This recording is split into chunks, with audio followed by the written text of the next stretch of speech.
बात करेंगे पाइसेस वालों की। पाइसेस वालों, आपके लिए ये जानना बहुत ज़रूरी है कि आपका ज़ोडिक साइन आपकी मोहब्बत और शादी की ज़िंदगी पे कितना असर डालता है। आज हम आपको बताएंगे कि कौन से और ज़ोडिक साइन आपके लिए परफेक्ट मैच हैं, और ये भी बताएंगे कि मोहब्बत कामयाबी किन सितारों के ज़रिए पॉसिबल है। यानी कि हम यूँ बताएंगे कि कौन से बुर्ज हैं जो आपके लिए फेवरेबल है।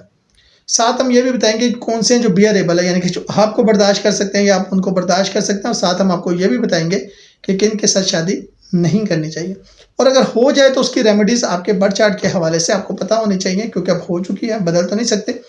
याद रखिएगा, ये फैसला पड़ा है मैं, लम्हों ने खता की थी, सदियों ने सजा पाई है, क्योंकि इस फैसले के साथ आपकी ज़िंदगी जुड़ी है, सुकून जुड़ा है, माशियत जुड़ी है, रोज़गार जुड़ा हुआ है, इसके साथ आपकी कामयाबियाँ जुड़ी हुई हैं, आपकी औलाद जुड़ी हुई है, आपका ख़ानदान जुड़ा हुआ है।